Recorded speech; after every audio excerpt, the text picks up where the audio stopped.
Bonjour les amis, c'est Cyril de Lille. Musulmans, ce qui manque à l'islam, c'est l'amour. Dans ma dernière vidéo, j'ai parlé d'Arik Askerman, un rabbin israélien qui vient en aide aux Palestiniens qui sont victimes des colons. Je disais que cet homme faisait la volonté du Seigneur et qu'il faisait partie du peuple de Dieu, puisqu'il aimait son prochain en dehors de toute considération d'appartenance du monde.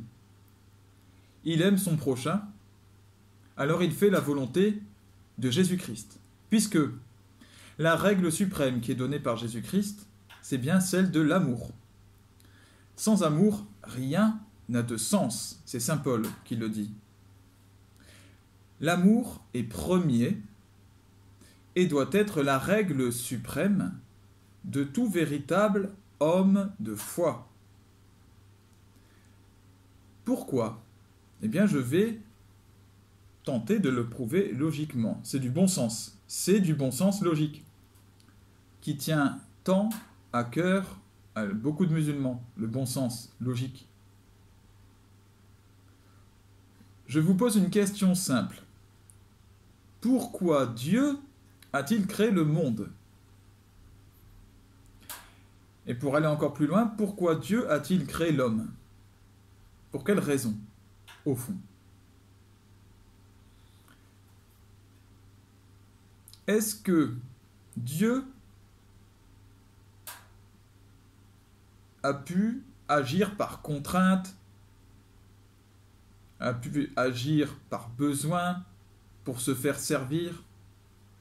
Alors d'abord, pourquoi est-ce que Dieu a créé le monde, la terre, l'univers, les océans, l'atmosphère, les animaux, les plantes, tout ce qui est autour de nous, tout ce qui nous permet de vivre? Eh bien, il a créé tout cela pour accueillir sa création suprême qui est l'homme, pour servir de socle au bijou qui est l'être humain. Alors là, je vais au contraire de certaines idéologies écologistes radicaux ou véganes. L'homme n'est pas un animal parmi les autres ou un élément de la nature parmi les autres. Il est le sommet de la création. Alors, puisque Dieu a créé tout cela pour l'homme, maintenant la question c'est pourquoi a-t-il créé l'homme ? Dieu a-t-il besoin de l'homme ? Dieu peut-il avoir besoin de quoi que ce soit ? Ben, la réponse est évidemment non. Dieu est infiniment autosuffisant, puisqu'il est la vie elle-même, qu'il est éternel et absolu. Alors, quel besoin pourrait toucher Dieu ? Aucun. Il n'a donc pas agi par besoin. Il aurait pu ne rien créer de tout ce que nous connaissons autour de nous et être parfaitement heureux. Pourquoi Dieu nous a créés ? Est-ce qu'il a agi par contrainte ? Qui pourrait contraindre Dieu ? Personne. Pourquoi Dieu a-t-il créé l'homme ? Est-ce que Dieu a créé l'homme pour le plaisir de se faire servir ou de se faire adorer ou de se faire prier ? Ça en revient à la première question. Dieu a-t-il besoin de quoi que ce soit ? Non. Donc il n'avait pas besoin de se faire prier ou adorer ou quoi que ce soit. Il n'a pas pu créer l'homme pour cela.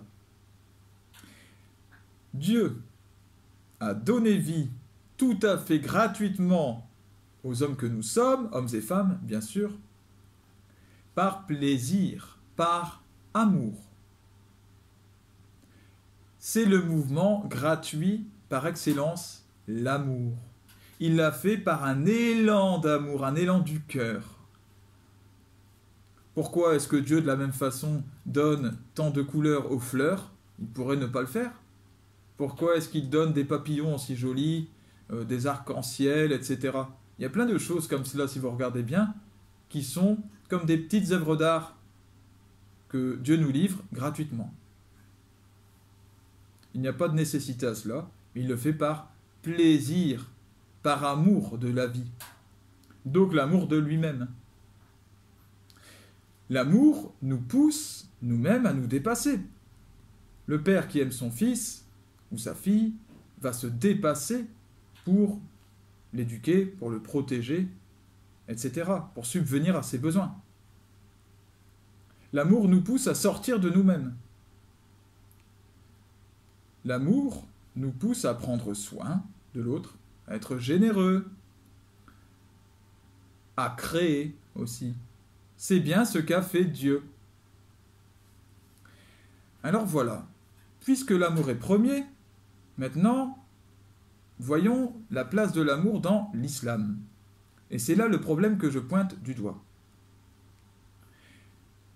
Dans l'islam, l'amour est gravement mis de côté. Je pèse mes mots, c'est un sujet grave. Sans être tout à fait absent, bien entendu, il y a des paroles du Coran qui parlent de l'amour de Dieu, vraiment, ou des choses qui font référence indirectement à cet amour. Mais il est quand même relégué, cet amour, loin derrière d'autres notions comme la soumission, justement, le fait de devoir se plier à Dieu, comme si, en fait, Dieu avait créé l'homme pour cela, pour que l'homme se plie et que Dieu ait le plaisir de voir un homme qui se soumet à lui. Non. Non. Je regrette, mes amis.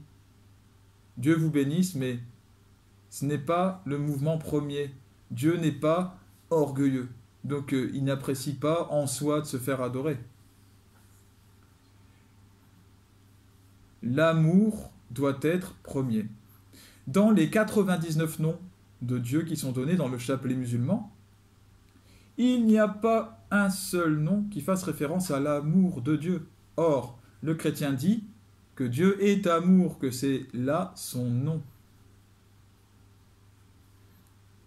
Peut-être que le 100e nom de Dieu, c'est celui-là qui manque au chapelet. Peut-être que le 100e nom, c'est bien amour. Quand je dis peut-être, je dis sûrement en fait. Le modèle de l'islam, Mahomet, a-t-il été exemplaire sur l'amour? Bien sûr que non. J'en ai parlé dans d'autres vidéos. Il a conquis par l'épée, par le meurtre. Il a maudit ses ennemis et les ennemis de l'islam. Et tout ça, c'est dans le Coran. Il a maudit donc tous ceux qui allaient contre lui. Il a maudit les ennemis des musulmans. Paix à son âme. Paix à son âme. Mais Mahomet n'est pas du tout un modèle d'amour. Il a mené la vie qu'il avait à mener et je n'ai pas à le juger. Là-dessus, personne n'a à le juger sinon Dieu, sinon le Christ lui-même, qui pour le coup, lui, est l'amour. Justement, Jésus-Christ a présenté la règle d'amour, d'amour de Dieu et l'amour de son prochain. Tout est lié ensemble. Je pense à Rick Askerman qui aime l'autre parce que l'autre est aussi un être humain créé par Dieu et que c'est écrit dans le livre de la Genèse. Donc vous voyez bien que l'amour de Dieu est lié à l'amour du prochain, puisque tu es un frère toi aussi créé par Dieu comme moi et que tu es aimé de la même façon, alors puisque j'aime Dieu, je t'aime toi aussi. Jésus-Christ a présenté cette règle d'amour comme suprême, même absolue. L'amour ne passera jamais, c'est Saint Paul. Tout le reste passera, tout le reste. Les prophéties, les connaissances, la science. Il y a beaucoup de musulmans qui placent la science tout en haut. Non, la science passera, disparaîtra. Elle n'est qu'une étude d'un espace-temps qui est limité et qui mourra. Donc la science n'est pas absolue. Par contre, l'amour dépasse, transcende notre espace-temps. Il ne passera jamais. Jésus a montré l'exemple parfait de l'amour, en donnant sa vie sur la croix par amour, en pardonnant à ses ennemis. Ça va très loin, hein. Il nous a appelés à faire de même. Bénissez ceux qui vous persécutent, bénissez, ne maudissez pas. Voilà qui va au contraire de ce qu'a fait Mahomet. Voilà ce qui est l'exemple de l'amour suprême. Et je ne prétends pas être à la hauteur du modèle. Je ne prétends pas que les chrétiens sont tous à la hauteur du modèle. Loin de là, sinon ça se saurait. ce que je dis, c'est que le modèle est bien plus haut et que l'amour est suprême. Lorsque l'on a compris que l'amour était suprême, qu'il était la force de Dieu, alors on comprend que Dieu soit lui-même amour, c'est-à-dire relation. Est-ce qu'on peut s'aimer si on est une seule personne? Est-ce qu'il peut y avoir une relation d'amour? Non, ça ne peut pas exister. Pour aimer, il faut un mouvement, il faut que l'amour se propage entre deux personnes.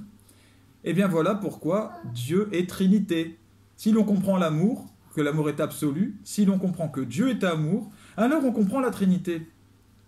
On comprend la nécessité qui est une personne, une autre et une troisième personne qui est l'amour entre ces deux personnes, qui est le Saint-Esprit.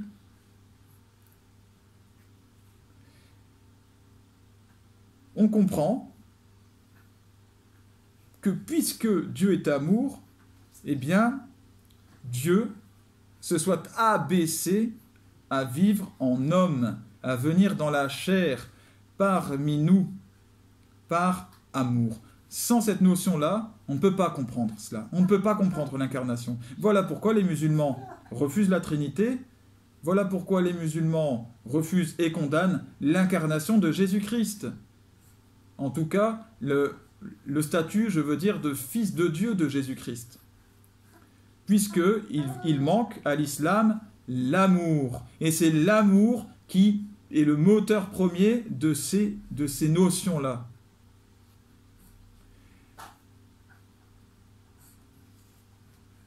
On ne comprend que Jésus est Dieu, on ne comprend sa mort sur la croix qu'à la lumière de l'amour. Voilà.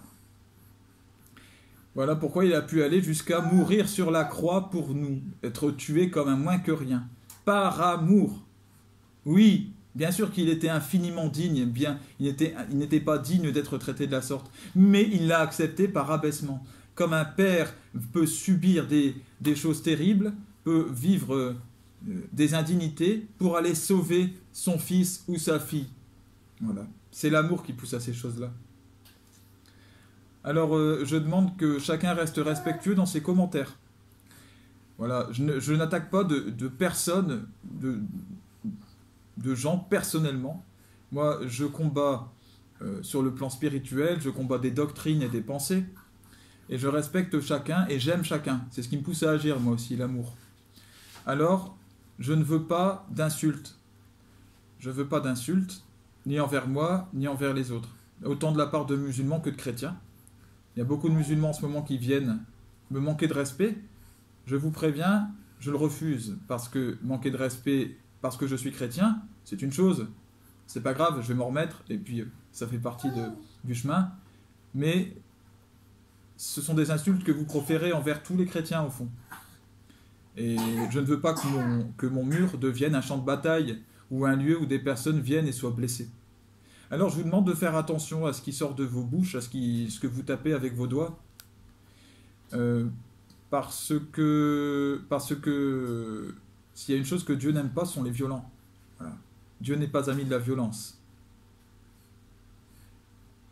Alors, que nous débattions, c'est une chose, que nous soyons en désaccord sur le fond, sur le fond spirituel, sur des idées, c'est une chose, mais que nous nous bénissions les uns les autres, et que nous agissions avec amour quand même. Voilà ce que je demande. Que Dieu vous bénisse, bénisse tous les musulmans, bénisse tous les chrétiens, et bénisse toutes les personnes de la terre. Voilà, parce que Dieu aime chacun. À bientôt les amis.